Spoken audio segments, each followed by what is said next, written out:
When you think about speedrunning, what games come to mind? Maybe a Mario game, or a Mario game, or maybe even a Mario game with cars. What doesn't come to mind is Hypixel Skyblock, an MMORPG with absolutely zero time-based segments outside of 3 minigames and 2 fairly tucked away areas of the game. If you try to look into the speedrunning of Hypixel Skyblock, you won't find much. The speedrun.com page has a fairly small number of entries, with only really 1 or 2 runs being done each week. Some of these categories are very obscure, like the Walter percent, a race to open the breakable wall and collect the soul behind the Walter NPC in the Deep Caverns from a new Iron Man profile.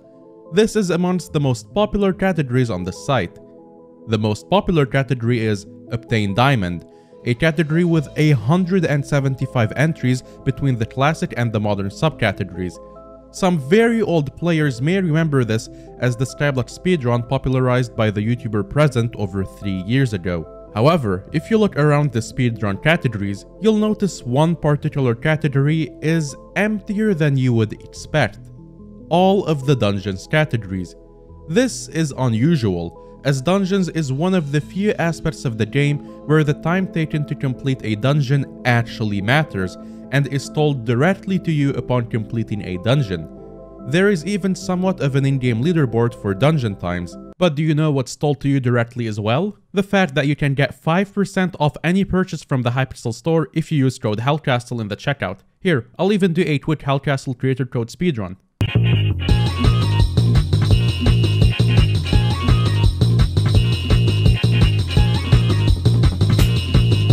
Okay, back to the vid. According to statistics, dungeons are the 4th most played part of Skyblock, so it's not like the speedrunning community doesn't exist. This leaves an important question. Where are the speedrunners, and what have they been doing all this time?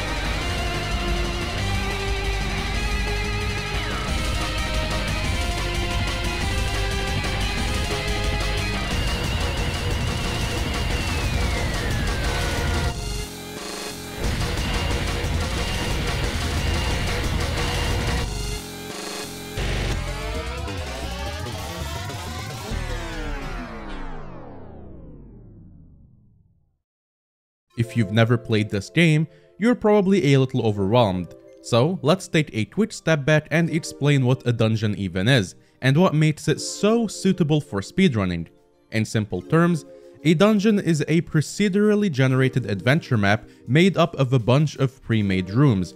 Within these rooms are a bunch of enemies. One of these rooms is the blood room, and at least one, but usually more of the rooms, is a puzzle room. Every other room contains a bunch of enemies that need to be cleared out and a bunch of minor objectives called secrets that need to be collected. These secrets can be found in many different forms, like bats you need to kill, chests you need to open, and pickupable items. Each of these dungeons is taken on by a team of 5 players who all pick from 5 classes that all have different stats and abilities. Finally, the dungeon has 8 levels known as floors, ranging from the entrance floor to floor 7, and each floor gets progressively bigger with more rooms, more difficult enemies, and a harder boss. Got it? Good. Okay, so what's the strategy? Each run is split into 3 distinct splits. The first split is searching for the blood room. This usually involves exploring the dungeon and looking for it, whilst one player splits off on each branching path to make a start on clearing out other rooms. Once the blood room is opened, a fight with an enemy called the Watcher begins. The thing about the Watcher is that he takes about 90 seconds to spawn a whole bunch of enemies, and this can only be sped up to around 60 seconds by having someone stay in the room and kill enemies as soon as they spawn. As a result, this becomes a 60 to 90 seconds in which the entire team has to basically clear out the entire floor before a big portal can be entered to begin the final boss. From there, It's just a case of defeating the boss as fast as possible. Of the 8 levels of dungeons, 5 of them are pretty easy to kill the boss instantly and clear within that 60 to 90 seconds window. So, the perfect run has been more or less achieved for those, and they don't see many runners. However, the other floors, 4, 6, and 7, all feature boss fights that have skilled elements that cannot be sped up through stats.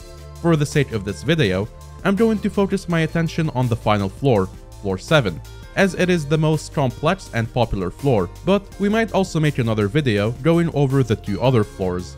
Oh yeah, there is also a harder version of each floor called Master Mode, but the tactics are very similar for the most part, and for the sake of not making this video an hour long, I won't discuss them here. In the early days of dungeons, the entire community was pretty much the speedrun community. There was a lot to discover about the early dungeons, and trying to finish them in 20 minutes to get the full-time score was more than enough of a challenge for a majority of players, especially if all of the secrets were being searched for in the hopes of getting an S+. Most players were more interested in grinding out levels and gear ready for the release of the next dungeons, and whenever new dungeons were released, many players were not even able to easily complete them, let alone speedrun them. On November 17, 2020, Floor 7 of the Catacombs released, marking a premature end to the development and release of new dungeons. A day later, the 18th, a handsome group of incredibly talented and highly attractive individuals completed the first ever perfect score run of Floor 7 in 18 minutes and 24 seconds, completing the final in-dungeon milestone left. The only thing left to do was to attempt to do things faster than everybody else. But first, we need to quickly go over how a Floor 7 even looks like. Everything works the same as the normal dungeon run I described earlier, but the boss section of Floor 7 is further split into 4 sections or phases of the boss, and optimizing each is a task for speedrunners. The first phase is a parkour section where parkour has to be completed to collect 2 crystals from high up platforms, all whilst an invincible wither chases players to knock them away, and the entire map is filled with wither skeletons. Once both crystals are collected and placed on the 2 pads, the wither can be lured over to the big laser on the conveyor belt and damaged. Once enough damage has been dealt to the wither, the second phase starts. Here, there are even more wither skeletons, but also 4 big pillars, 1 in each corner. The goal is that players need to lure the wither under these pillars, whilst at least 1 other player stands on each colored pressure pad for the pillars, making them come down. Once the wither has been crushed, it becomes vulnerable to damage for a few seconds. This phase ends when either enough damage has been dealt to the wither, or all 3 functional pillars have been used to crush. The third stage, known as the terminal stage, which is the longest, is another parkour section, this time with lava under you, where there are 4 lengths of a room, each with 7 randomly chosen puzzles, most of which happening within a Minecraft inventory. The players have to complete each puzzle section to unlock the next one, all whilst an invincible wither chases players and insta-kills if it catches up. Most of these puzzles require fast thinking, like finding and clicking every item that starts with a certain letter or Simon Says. One mistake forces you to restart the puzzle, so there is no room for error. There is no combat in this phase, and once the final room has been completed, players are dragged into the 4th phase. In this final phase, there is no invincible wither, and instead, the boss can be damaged all the time, and the phase only ends once the boss has been defeated. However, as time goes on, the arena gradually becomes destroyed and the fight becomes more difficult.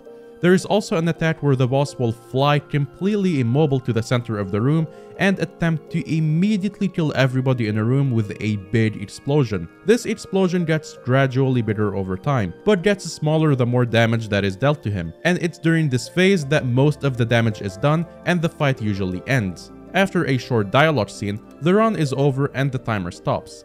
Now that you understand how all this works, we can go back to talking about everything else. Speedrunners and speedrun tactics did exist long before Floor 7.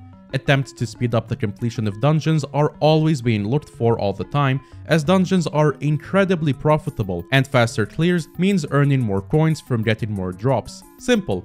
One of the biggest developments in this area were mods like Skyblock add-ons, providing simple but useful changes, like putting the dungeon's map on screen, or changing the color of blocks and secret bats so that areas containing secrets were easier to see and collect. Other tricks like stacking bone meringues and weapon swapping were used to get huge damage output by abusing some minor bugs. Later mod updates even provided features that showed solutions to puzzles and floor 7 terminals, which were incredibly useful at pulling up faster completions.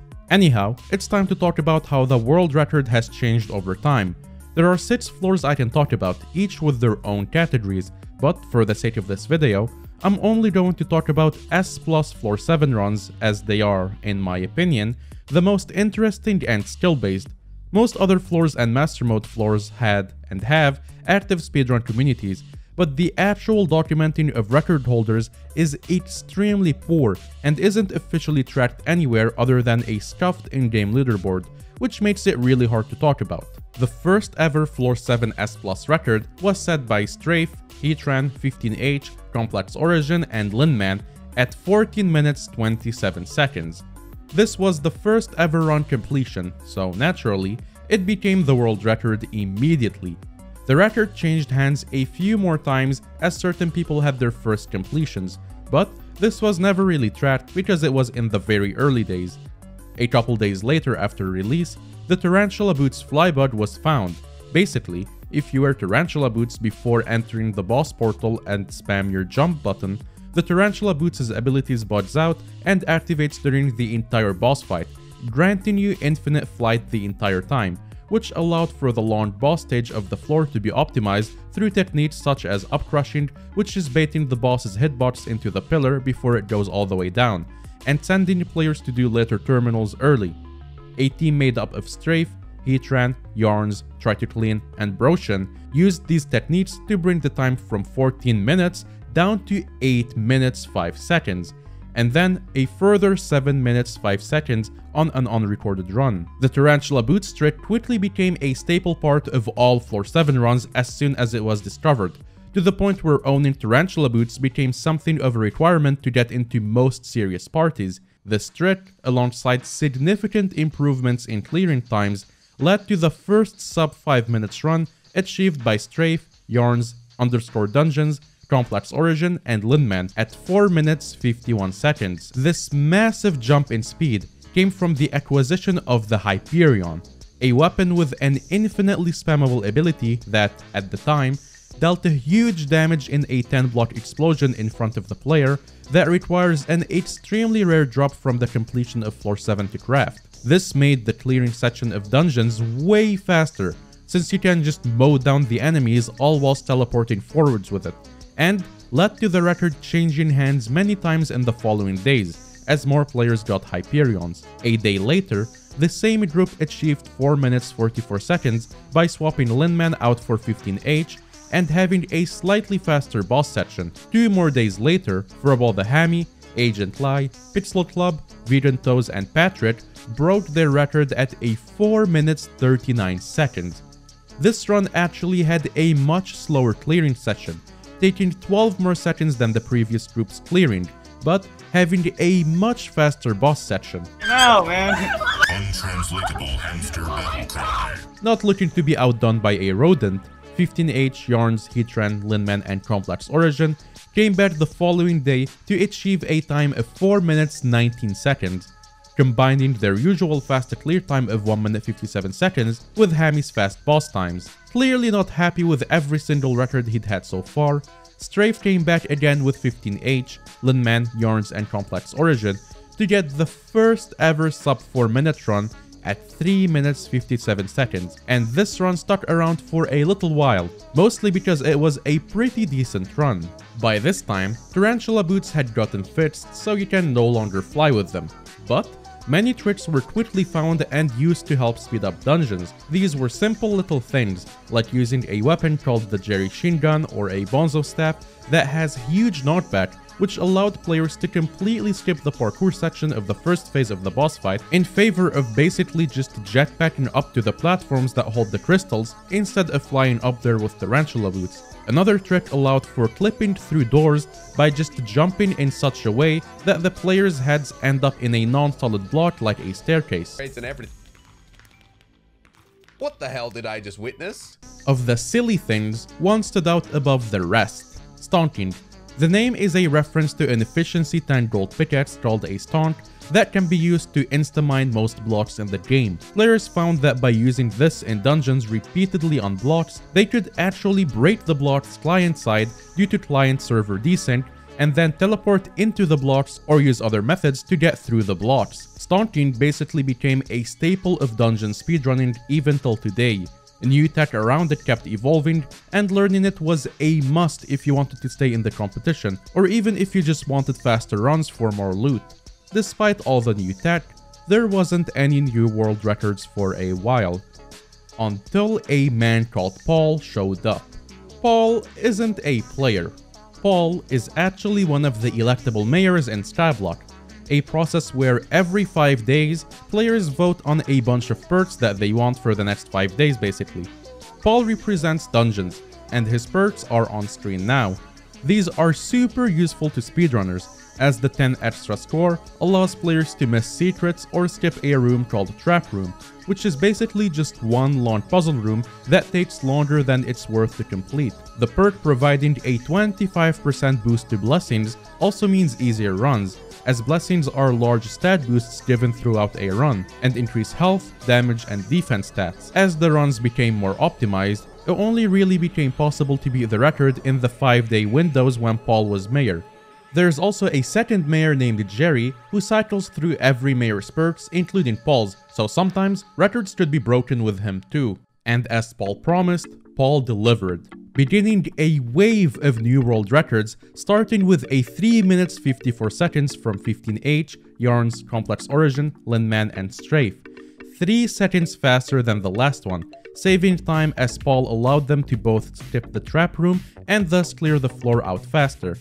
15H, Yarns, and Death Streets continued to grind this entire month, achieving a 3 minute 49 seconds 10 days later, running with X Christina and Mixi21, and a further 3 minutes 43 seconds 3 days later with Eelman and Boofy Oof. The next day, the dynamic duo 15H and Yarns, and there was also Death Streets, teamed up with Eelman and Boofy Oof to set the record at 3 minutes 42 seconds, a time that would stick around until February of the following year, where an absolutely miraculous run by the same group with iElite Nerdy and Average Sweat set the world record at 3 minutes 41 seconds, but without Paul being mayor.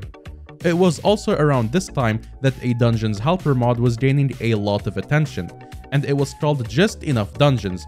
It was a pretty standard Dungeons mod with a ton of features, and it had one bit feature that no other mod had. It steals your account. Yes, basically it was a virus that once you put in your mods folder, it would just simply hack your account. This was one of the first cases of this kind of virus mods, and not the last sadly. It resulted in a lot of top runners being hacked, so Hypixel eventually made it so that joining the server with the mod would result in a security ban, just to protect the accounts of anyone who didn't get the memo. A couple of records may have been lost around this time, as the main Discord server that discussed and tracked these records was griefed, and so everything so far has been taken from memories of people who are active in the community around this time. What we do know is that a run of 3 minutes 39 seconds was achieved by some new faces, which were Try to Clean, Unstable Fragment, Tamo7, and 2 others whose names are lost to time. What I do know for sure is that a time of 3 minutes 26 seconds was achieved in March by a party of 15H, Yarns, Magical Omari aka Fuji, Patrick, and iElite Nerdy, a record that stood strong for 4 months after it was set. The run was incredibly fast, clearing the entire floor in just 85 seconds and spending just 2 minutes on the boss section. What finally broke this record was a 3 minutes 23 seconds, set by a team of very new names: Assault, Bibin, Iced, Hosted, and Mournful. These players would continue to dominate the leaderboard and would 2 days later bring their time down to 3 minutes 17 seconds with the help of Free Wage in place of Isdi, another record that would hold for another 2 months. When this record was broken, it would be with a 3 minutes 13 seconds by Assault, Bibin, Stargazers, Flaresy, and Hosted. a run with a really fast 79 seconds floor clear. On the exact same day, the team were able to just barely bring their time down to 3 minutes 12 seconds as well. 4 days later, another team achieved a similar 3 minutes 12 seconds that was 400 milliseconds faster. But I'm only counting whole second increments for the rest of this video because small lag spikes can cause these milliseconds differences in timing. It only took 5 more days for Assault, Stargazers, Live Laugh Luigi, Flaresy, and Hosted to nudge the record further back to 3 minutes 10 seconds. This September and October were marked with a sharp increase in new world records through a combination of lucky floors, good team coordination, and a sprinkling of secrets that parties were in no rush to share with anybody else. By the middle of October, the same party who had set the record at 3 minutes 10 seconds had further grinded it down to 3 minutes 6 seconds, and then later that day to a 3 minutes 5 seconds, whilst the nearest competition still trailed behind at 3 minutes 12 seconds. Just 1 day later, the same party, yet again, shattered the record, setting it at a 2 minutes 57 seconds and then 2 minutes 56 seconds on the same day, which is the first ever sub 3 minute time, whilst the nearest competition was still a whole 12 seconds behind them. It would only take 2 months for everybody else to catch up though. In December of that year, a party consisting of Butterfly Girl 23, Misley, _Lackey, Fort UG, and Condieri achieved a time of 2 minutes 55 seconds, being just 40 milliseconds faster than the 256. Clearing the floor in just 1 minute 16 seconds and the boss in 1 minute 39 seconds, with a DM sent to Flaresy saying, "You're so mad." At this point, runs were becoming crazily optimized, to the point where runs were almost considered perfect, and the runs were being made up of mostly forced waiting times like the Blood Room or the various boss fight cutscenes. What enabled this wave of records was various bugs that were found that allowed for players to skip some of these entirely, such as Necron skipping and Blood Room skipping. For example, Blood Room skipping was found to be as simple as finding a way to leave the actual dungeon walls early and then leaving the dungeons, mostly by utilizing stonking. Upon coming back, the game would attempt to respawn the player back in the boss room and it would start for all the players. This could be used whenever a floor was cleared for its points faster than the Watcher had spawned his enemies, at the cost of not getting the stat boosts from blessings that he gives as a reward. Spoiler alert, Flaresy was indeed so mad, and would spend the next few days trying to beat the record despite being banned and wiped and having to play on a new account, called Who Cut the Cheese. He stayed up all night playing with Condieri, Chipotle, Destroyer 0331, and Anada to achieve a time of 2 minutes 53 seconds. It's worth noting that a collective effort to beat the previous record was underway, because many players in the community did not like Butterfly Girl for various reasons, such as being a scammer and bragging about it. Just the following day, a huge leap in records was achieved, 2 minutes 46 seconds by the same group, a whole 7 seconds faster than the previous record, and yet another record that would stand for another 2 months. Until February, when another huge leap would be reached, 2 minutes 40 seconds. This time by Flaresy, Assault, Stargazers, Live Laugh Luigi, and Hosted. And this would actually be the second to last set record, as on February 6th, 2022, a time of 2 minutes 37 seconds was set by the same group that set the 240, and this time has never been broken. Why hasn't it been broken? It's not because the run was perfectly optimized, although it may as well have been, but because on March 1st, 2022, the dungeon was revamped, and the entire boss section was massively extended with a load of bug fixes. It was no longer possible to consistently uprush during the second phase. It was impossible to skip terminals in the third phase, and flying with tarantula boots had been patched many months ago. This essentially made the floor way longer to run, even without using tricks, and immortalized the world record at 2 minutes 37 seconds. For anyone interested, although it is not currently tracked very well, The world record for the new version of Dungeons sits at 3 minutes 56 seconds, set by Flaresy, Veso, Mate GT, Bonsai, and Dead Streets. But for now, this is how things are, and the 2 minutes 37 seconds will likely never be beaten. Except, what if I told you that almost everything I've said is wrong? What if most of these players and their records were completely illegitimate? What if there was no secret strategies or miraculous runs? And what if I told you that they all cheated? I don't just mean tricks against the rules like secret duping. Dude, there are 7 out of 3 secrets in this room. You're gonna get 11 out of 7. You're gonna get. I mean, they were using cheats and hacks the entire time. Every single run faster than 3 minutes 26 seconds involved the use of cheats in one way or another, and some of the earlier runs did too. I mean, did this really come as a surprise to anyone? Have you seen a single video on this channel before? Surely you at least saw the intro sequence. You should know that if there is one thing top Skyblock players will always refuse to do, it is to play by the rules. Hypixel's rules are fairly clear about what is allowed and what isn't. Any mod used must not provide a significant advantage, cannot automate any gameplay action, and cannot change the way the client interacts with the server. The definition of a significant advantage is hazy, but in Skyblock, it's usually agreed upon that as long as a mod uses information that is already available to a human player, that information can be used by the mod for anything. But a mod that analyzes Minecraft and reveals new information to a player, for example, highlighting enemies through walls, is not allowed, as a normal player could never see that. Similarly, the use of non-major bugs like stonking are allowed, as they are basically doable by anyone without third-party modifications. I want to quickly pause here to tell you that all of the cheats I talk about in the next section can 100% get you banned, and it also ruins the game and competition for other players, so it's just not worth using them.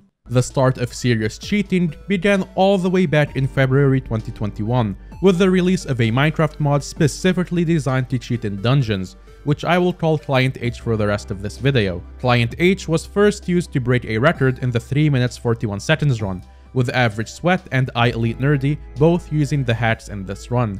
This early version of the mod had some useful features, like a macro designed to easily use and weapon swap with bone meringues for a huge damage output, and most impactful, a feature that both automatically solved and automatically clicked the terminal puzzle menus so that they were solved in under a second, compared to the 5 or so seconds that a human player would need to read, understand, and solve. Client H became such a problem for the Skyblock developers that on March 26, 2021, they released a poorly worded post that sounded like the use of all mods would become a bannable offense. Although this was later clarified, it was more of a regulation of mods after a lot of community pushback. This forced H to change some of their cheats and remove some, such that they would no longer be detectable and bannable, although these changes ultimately did nothing to stop the development of further cheats. This also allowed for some cheats to become detectable, in which case the automod would not immediately ban players, but rather collect their usernames in a ban list that would be banned in ban waves all at once, in an attempt to not give away which features have become detectable to cheat developers. For most speedrunners, blatant client cheats were way too risky to use. They were very obvious to anybody watching, and following the mod changes, players did not want to risk their accounts with thousands of hours and billions in net worth if they were detected cheating. Instead, more unnoticeable cheats were being developed and used. One such cheat analyzed the blocks within a dungeon and pre-generated a map of the dungeon from the spawn room, allowing for very quick routing and rushing of the blood room by one player, whilst other players could quickly clear all the rooms. To a normal player, the map is only revealed as they progress, and so having the map layout given before even starting gives an edge that a team can use to plan out a path, or restart runs if the layout was too difficult to complete on world record pace. This was just the beginning of usage of cheats though. By May, a new type of cheat was being developed, called Terminal Aura, the next step up from completing terminals automatically. As the name suggests, once the player reaches the third phase of the Netron fight, they could enable terminal aura, and then the cheat would simply click on terminals near a player automatically and then solve them way faster than a human ever could. Cheats like this were so detectable that having everybody on a team using it would be account suicide. It was most common for the team of 5 players to have 2 or 3 cheaters, and then 2 or 3 legit players so that all of the rewards of cheating could be reaped with none of the risks. This was also done when recording runs, so that the POV would be of a legit player and the cheats wouldn't seem obvious. But the more time went on, this happened less when the entire community started using cheats, and nobody really cared. And this is where things started going very downhill. The problem is as well, is you got to remember that a lot of dungeon players are hardcore cheaters. Unfortunately, that is the truth. Like a lot of people who speedrun floor 7 especially are cheaters. Imagine playing with phase skippers. Dude, people digging into the next sections is fine. The amount of cheaters in this game is unreal. I don't mind people using a stonk legit without G-keying or anything and going into the next section. That is tame. That is fine. It's when people start getting secrets through walls and flying and doing terminals from 500 blocks away, which 90% of the M7 community do. So having a team that does this is absolutely blessed by me, bro. Don't worry about it. Around September of 2021, a new cheat client I will call Client O was released. Client O featured a key feature called Secret Aura, similar to Terminal Aura. Secret Aura automatically collected the secrets from a room which it detected automatically. This meant registering clicks on secrets within a room even without direct line of sight or by creating line of sight through stonking. Client O also featured the ability for a player to automatically camp a blood room whilst enemies spawn, and kills them automatically with aimbot without any input, allowing for huge laziness and technically frame-perfect clearing. In the words of its creator, it is one step closer to not playing the game. It was also around this time here new cheat clients spawned, and these cheat clients started getting competitive and tension rose between their developers. They noticed how a very vast majority of dungeons, loot runners, and speedrunners crave any sort of advantage they can get that lets them be lazy and just does things for them automatically, even at the ever so increasing risk of getting banned. So they started putting price tags on their product. Sometimes this would be for the entire cheat, and other times they would release features early to their paid supporters and leave the older versions free. But just because there are a lot of cheaters, it doesn't mean they all work together and were happy with each other. A random cheat developer and the developers of a different mod, Client F, created a groundbreaking cheat called Autoroutes. Essentially, it allowed players to use teleporting items such as the Aspect of the Void in a room to create a path to collect secrets, and then save this path to basically create a bank of routes that could be used to AFK rooms that have been seen before. Because, you know, why play the game you've already spent thousands of hours on when you can just play the game whilst not playing the game? This mod is understandably pretty stupid, so the aforementioned developers both agreed not to release the mod to the public, but the developer of Client O recognized the demand such a tool would have, so he released it to the paid version of Client O, either unhappy with how the developer of Client O betrayed him, or just for the sake of it. Client F released the same feature for free in order to ensure Client O made no money from this. Oh man, I don't know where his money is. And also to win over some new users.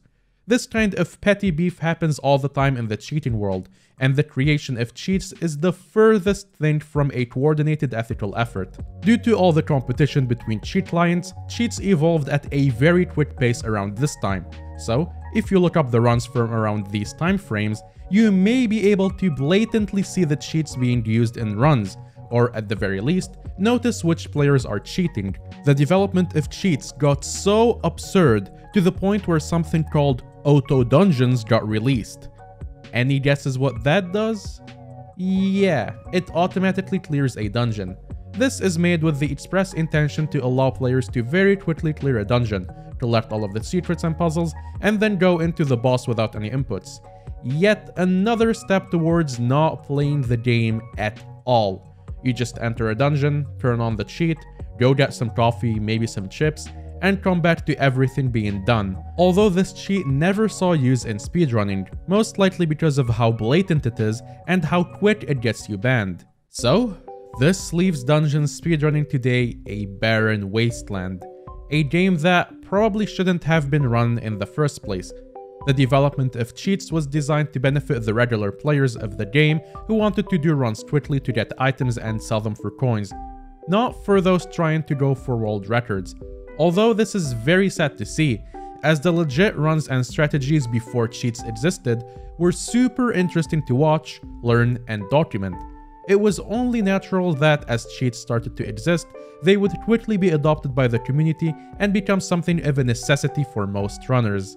It also didn't help that most of the top runners ended up giving in to the dark side and starting using cheats in order to keep up, only to get banned later on, over and over, and having to use their friends' accounts or make new accounts, level them up, buy expensive items, and go through at least 100 hours of grinding just to be able to run floor 7 again, only to quickly get banned.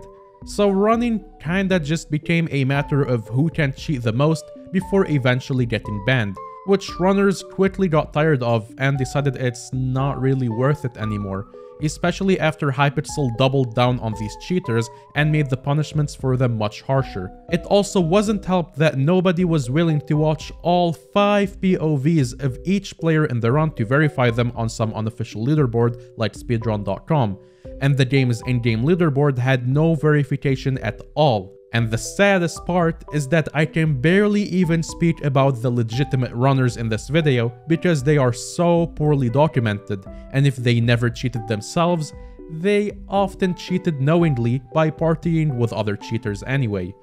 Once the floor was revamped and made harder, the speedrunning community entirely died out because nobody was capable of verifying records. The world record was physically unbeatable anymore, and nobody really wanted to archive all that information anywhere. So, this put the final nail in the coffin for the speedrunning community. And cut! Sorry for the grim, it was all a lie, none of them were legit, everyone got banned ending. Here's a picture of my cat, maybe that will cheer you up. Oh, also, we have a Discord if you want to join it and give us feedback on this video, or just want to chill with other Skyblock players. Special thanks to 15H, Angelica aka BidHero9, Misley, Average Sweat, Andy Cathy, Natchez, Cotonut, and Flarzy for helping us with research for this video, and for all of the runners for playing the game to various degrees of legitimacy. And you, the viewer, thank you for watching. If you made it this far into the video, make sure to check out our other videos too, and leave a like and subscribe, you know the deal. See ya, and have a nice day.